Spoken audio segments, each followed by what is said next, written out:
Good evening, Islander fans. Welcome to the west coast of Canada. I'm on Vancouver Island, and this is Canadian Islander fan. How are y'all doing tonight? July 1st. You don't normally see me in red, but I'm wearing my little Canada thing because it's a holiday of huge proportions here in Canada because it's Canada's birthday and it's also the first day of free agent frenzy. So everybody in Canada loves this day. So, in honor of my country, I'm going to be wearing the red, but I still got the Islander headband on and still surrounded by lots of Islander stuff here. So, anyway, it's summer. So, why not? Anyway, once again, the New York Islander fan base is divided. Well, that didn't take long.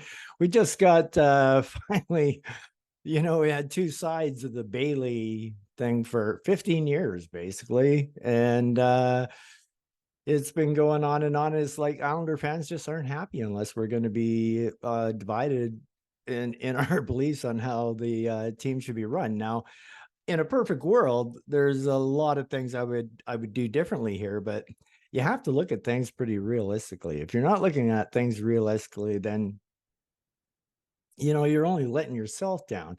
And I mean, I understand that there's lots of people out there that are just hockey fans and they love to watch the games. October comes along, the Islanders step on the ice, they cheer them on, ready to go to war with their Islanders, playoffs, woohoo, let's go. But and that's where the fandom ends. And then this is where I get a little bit frustrated with the social media and the arguments that are going online and that with especially with people who don't really know what they're talking about. And I'm just one of those weird guys that I like to dive into the whole thing and see what's going on out there and why this is happening. And I've got a few answers for you in this podcast tonight, but I'm not going to say that I'm any kind of capologist. But I think my knowledge towards the cap is probably better than the average NHL fan, and a lot of the things that happen is all because of the cap. And I'll get a little bit into that in just a little bit. Now, in the playoffs last year, and I was watching Carolina, and they just skated us into the ground. I said, that's the team that I want to be like. And so you've got the two sides here. You've got the one side that wants to start getting younger and faster. And after that Carolina series, I was the same way. I was like, yeah, we need to, we got to do something here.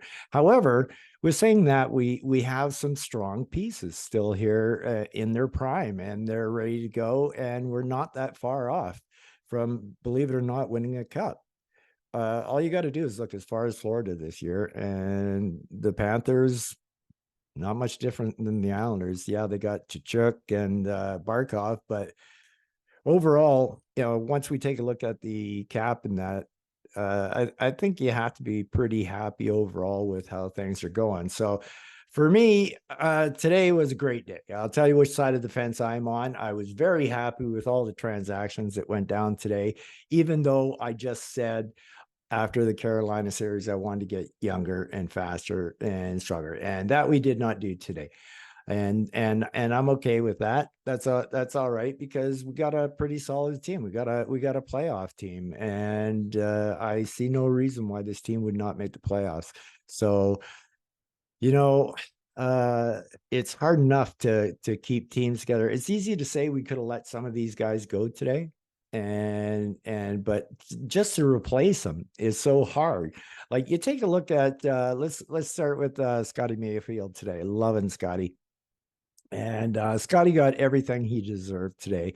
3.5 mil on AAV, 7 years. So Scotty has been a good soldier for us. I mean, at the time he signed his 1.45 million contract, he was more than happy to do that because he was a borderline NHLer at that time, and he was a rookie and he was raw. So he jumped at that contract. But let's be honest, it's been a steal for us, an absolute steal for us. So I'm glad Scott's getting a bit of his money back. And I know Scott is he just seems like an upstanding person in every interview I've seen with him. I really like Scott a lot, and I'm glad he's going to be an Islander.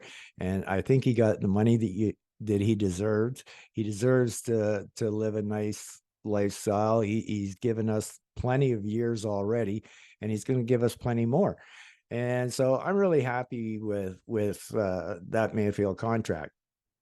Now, when it gets into the capology and everything that I was talking about, so you take a look at, I think the biggest dividing thing here is between the fan base is young versus old. Which are we going to stay old, or are we going to rebuild and start going young, start adding? Doesn't have to be a full rebuild. It can just be pieces here and there and whatnot. And then you got other side that just wants to go to war, just the way we are now. And we kind of did that last year, but it's different this year. Every year is always different. That's one thing for sure that you can't deny. Every team is different now. It's not like the old days back in the 60s and the 70s when you just kept trotting out the same players year after year after year on the same teams. It's not like that anymore. So my frustration comes from the social media part with this, with the signings today, and the group that is upset about the long term of all the contracts. I don't know if anybody has noticed out there, but there's, if you don't follow along with the cap stuff, you probably wouldn't notice it. But there's been a trend going on with the GMs now that they're finding out how to fit players into the cap, and they're starting to realize that it's term. You give them term with but you get that term as low as you possibly can. And the funny thing about buyouts is when this contracts become useless, maybe after year 4 or after year 5 or whatever. But the funny thing about buyouts is that the lower the contract is, the more benefit you get from buying out a contract over the really big ones. You pay a hefty price, like you buy somebody out for 4 years at $7 million a year, and your cap's going to suffer for what, next 8 years. First year will be good, but the 7 years will be bad. So it's a new trend. So what they're doing is they're giving them a lower AAV, but they're guaranteed their money. Basically, they're going to get it one way or another. They're going to get it via buyout, or they're going to get it for playing the duration of the contract. So it really makes sense, because I'll be honest with you, Scott Mayfield is worth more than 3.5 in my opinion. And I think it's a good contract, and yet a lot of people think that one's a high one. I don't see that. I see Scott Mayfield as the fifth best, as the best fifth defenseman in the NHL. I just, he does everything that you could ask for from a fifth defenseman. He kills penalties. He's out in the ice for 6-on-5s against. He's just solid, and he's good enough at a very short-term basis to step into the top 4 with an injury for just a little bit. And Scott's very versatile. You take a look at the Vegas Knights. NHL's a copycat league, so now everybody wants to know how Vegas built their team. Well, you take a look at their defense, and they were huge. All 6 of them were huge. Scott Mayfield could have easily played for the Las Vegas Knights last year and fit in like a glove on that team. People are looking for Scott Mayfields everywhere, and they're just not as hard to find as everybody thinks they are. So I could not be happier to get Scott back. And when you think about it, like I said, he's been a good soldier, so he deserves it.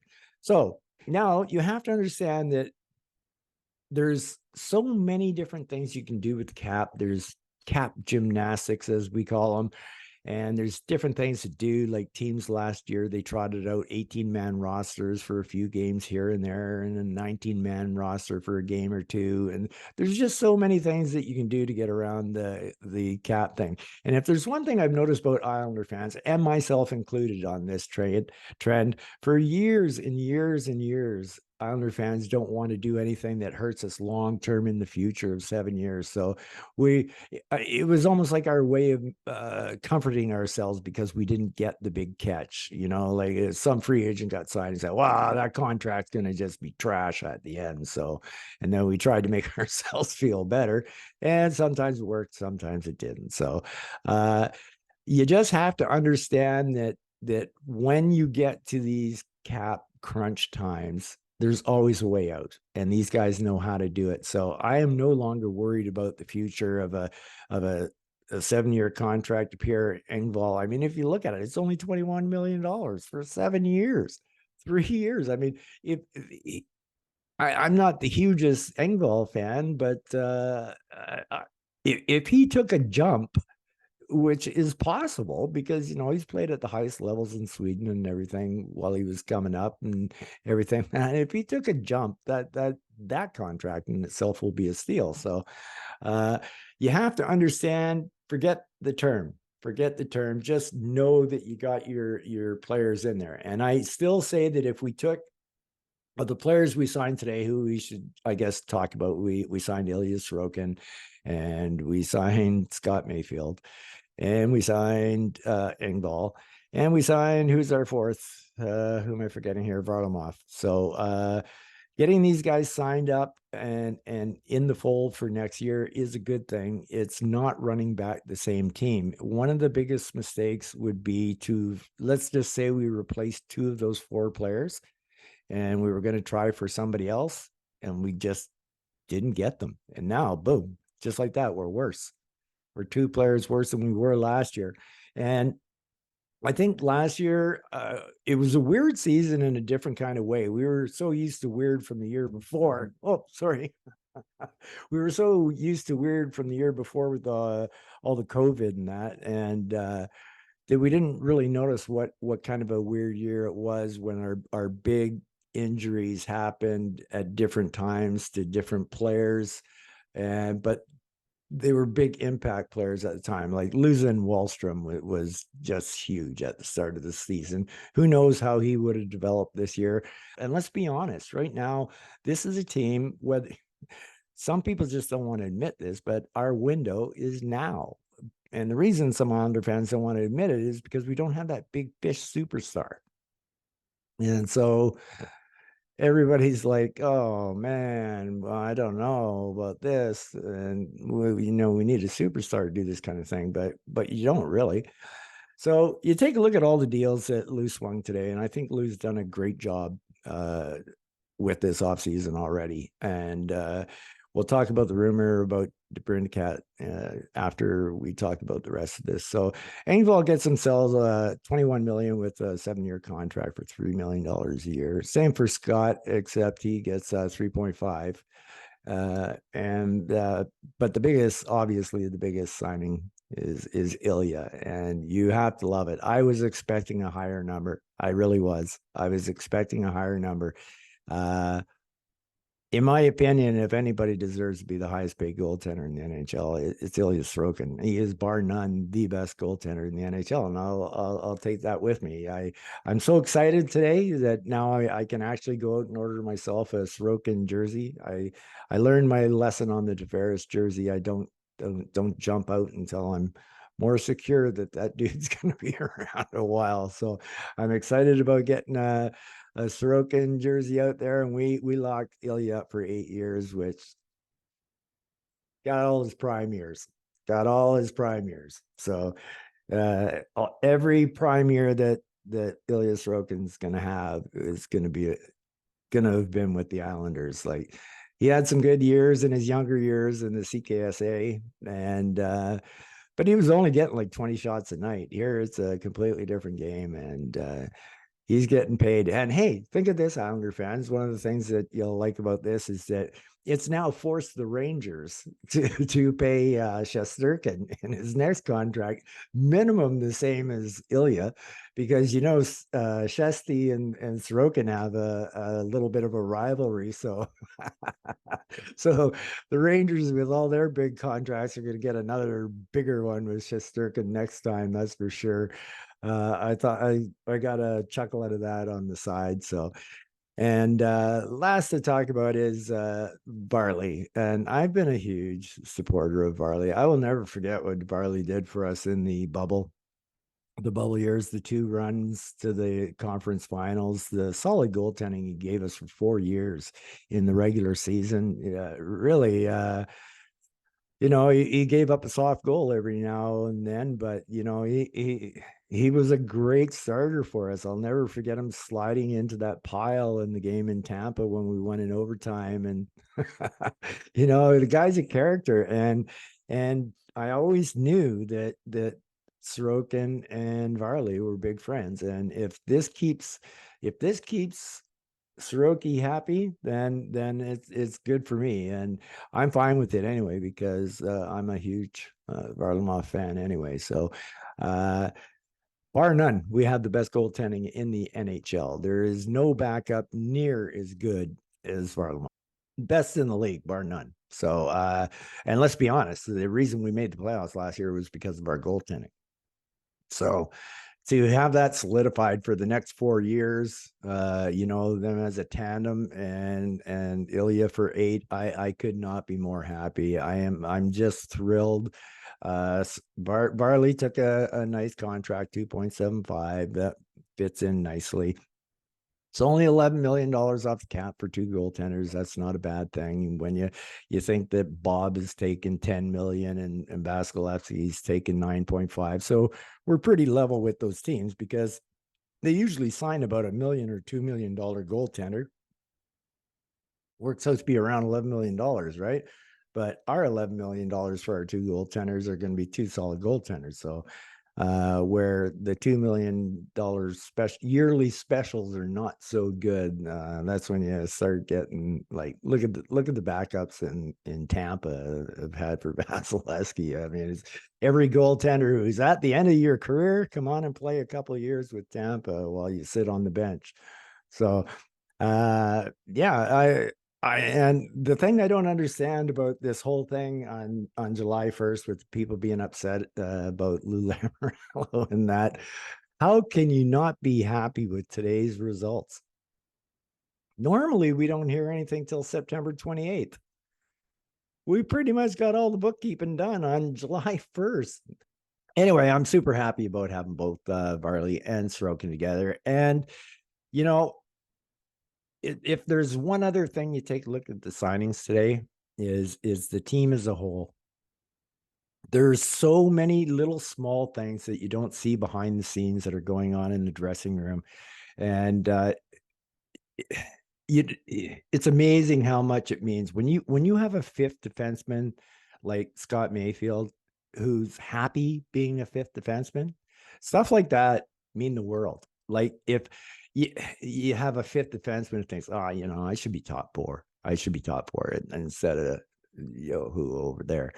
You know what I mean? And then all of a sudden you've got a backup goaltender who loves it on Long Island, going to take less money to stick around, hang with Ilya, and mentor him. He's done a great job mentoring him already, and that and Engvall. Well, thing with him is, let's go to Lou here with the construction of this team, and he's really putting his own stamp on this team. That is 100% sure with the contracts that he's signing. That this is looking like when Lou took over the team in 2018, he had to slowly get around to building a team that he wanted to have, and this is kind of looking like it. And he's actually done a really masterful job. If you here, I'm going to bring up. Take a look at the way this team is constructed now. How evenly from top to bottom it goes. Bunch of middles, and it is well constructed and built. Look, 6, 5, 4, 3, 2, 1. 52,000 for forwards right now, 23,000 for D-men. This year will only be 65 or 67 point or 6.7 million. Next year will be 11, but that's okay. As you can see, this is a Lou's done a really good job. He's done a really good job of putting this team together under, a cap that has been tight for a long time now. So, overall, this is a pretty well built team, and we know with what happened with Florida last year that for sure, uh, for sure, we have as good a chance as anybody as long as we get to the playoffs. And I think we're a stronger team right now than we were last year. I think the addition by subtraction with Bailey gone, I think is going to help a lot. We're going to have players playing where they should be playing and not down a slot because Bailey was taking up a spot and whatnot. We've got we got 22 of 23 of our roster guys going right now, and Wally's already received a qualifying offer, so that means he's in the fold no matter how Lou has to make that happen. But as we know, cap gymnastics, anything can happen. Who knows? And now I guess we can talk about the possible rumor of DeBrincat. And whew, I don't know, man. If it this one seems to make a whole lot of sense. I don't normally get too hyped up for the big fish out there that's supposed to be up for trade or whatnot. But this one has a lot to it that makes a lot of sense with Pajot possibly going for DeBrincat and who knows, it could be a Wallstrom in there, could be Pajot first, could be Pajot, Wallstrom in a second, could be, there's lots of different variations. And then with the cap gymnastics, you can make that fit for this up and coming year. So you had a player like DeBrincat, it's a 40 goal scorer twice, 41 twice. So guys who can score goals can score goals. So you might want to have those in the lineup. That's for sure. Anyway, that's how I'm looking at this, how this day went down. So it's unfortunate that we're divided into two different groups again, where some people are happy with the results of today and other people are not. And it's a shame, but bottom line is the one thing I know about Islander fans is whoever's on that ice come September or October will be the Islanders that we're cheering for. So overall, I'm personally happy. I thought it was a fantastic day. There was a ton of topics here to cover on what a great job. I think Lou did a masterful job already. And if he pulls off this DeBrincat thing, who knows how he'll do it. It'll be the coup de grace for Mr. Lou Lamoriello. Anybody who thinks that Lou's not doing a good job for the Islanders, I have to disagree with you. So, yeah, there's a lot of different ways you can build a team and whatnot, but this team has as good a chance as anybody to win the Stanley Cup next year. We just need our players to start scoring goals. It's not like they don't have the talent to score the goals. We just need them to start do it. They just need to start believing in themselves and get some confidence. Confidence is everything, everything. So anyway, that's all I got for you, I think, for this part of my Happy Canada Day celebrations with the Islanders, wrapping up all their business in one fell swoop, which was beautiful. I still think we have that one more move to come. If it's just Wallstrom accepting a qualifying offer and Lou doing something minor to the cap, it could be something as simple as sending Ross Johnson down to the minors and burying his cap if you want to sign Wally for 2 million or whatever it is. But anyway, this team is set for the up and coming year, and but if Lou can pull off that DeBrincat, I like that, and I say it's a go for sure for us. Absolutely, 100%. I would go for it, and as much as I love Wally, I really wouldn't want him to go. I would almost be happier more. Oh yeah, before I go, there was one thing that I wanted to say about Lou. Was everybody is whining and crying, about the draft and whatnot. You know what I did for the draft this year? I went out, it was a beautiful day. I drank a couple of Coronas. Well, more than a couple of Coronas. I was out there doing yard work, mowed the lawn and that, enjoyed the sun, listened to some tunes out there. People that are hung up on wanting to have a first round draft pick, I don't know what to tell you guys. I watched Pittsburgh and Detroit do this for years and stay competitive by constantly trading their first round draft picks. And it always baffled me how they did it. How's this team staying competitive? They keep trading all their draft picks all the time, and you know, we would get top 5 pick and still couldn't build anything. Well, I'll tell you what, the draft is the draft, and anybody who's pumped up for the draft, it is a big day for you in the year. Well, good on you, man. But remember how excited you were when we got Michael Dal Cole? Oh man, this guy's a pure goal scorer. This is going to be awesome. Just what the Islanders need. Oh my God, we got Josh Hosang at 28. That's going to be a steal. Yeah, how did all these draft picks work out? Let's take a look at Lou's work here. He comes, steps out of the first draft basically, and lets the scouts do it. And we draft Dobson and Wallstrom. First round picks. Boom. So we're pretty much covered. I don't think we've had one since.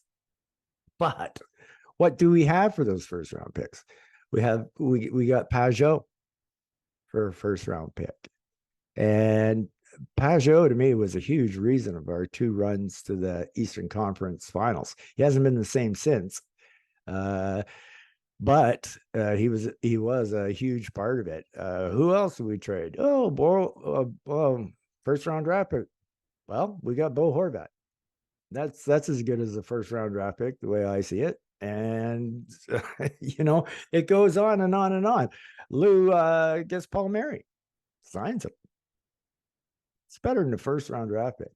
I know Palms has had it tough, but he had a great second half of the season. And if he comes out healthy for a full year, I'm expecting big things out of Mr. Palms this up and coming year. So I wouldn't give up on him too quickly. So, you know, you start taking a look at things like that, and overall, we're doing pretty good. Just because you don't get the draft pick, Lou, whenever he trades that draft pick, whoever he trades for is now on that team. And 9 times out of 10, I'll take an established hockey player over a draft pick any day. I would love to do yard work every draft day that I don't have to be worried about who we're drafting. Yeah, that's for the birds. Give me a solid player every time. And so far, unless I missed here, Lou's batting 100% so far on this with trading our first round draft picks and signing whoever he used that draft pick for. I do believe.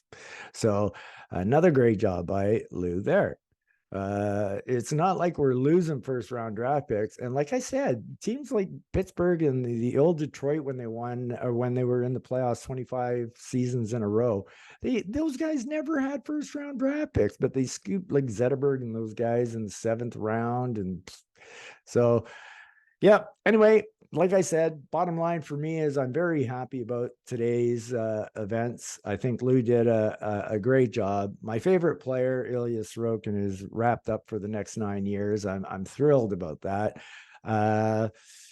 Just a good day overall. I don't have to, you know, check TSN every day to see if the Islanders did anything or at least announce. You probably won't hear about Wallstrom since he got a qualifying offer. You probably won't hear about Wallstrom until September, but no big deal. You know he's coming because he got a qualifying offer. So he will be here, and Lou had high praise for him today as well. So yeah, I don't think Wallstrom's going anywhere. That's what makes me think he might not be involved in DeBrincat, and if it's Pajot, I'm fine with the Pajot first round pick for DeBrincat. Yeah, I can live with that. So anyway, that's what I got for you. It's been a while since I've done a podcast, and I just wanted to put in my 2 cents and just try to remember, Islander fans, we're all in it for the same goal. We all want the same thing. I can understand the frustration on some people's parts about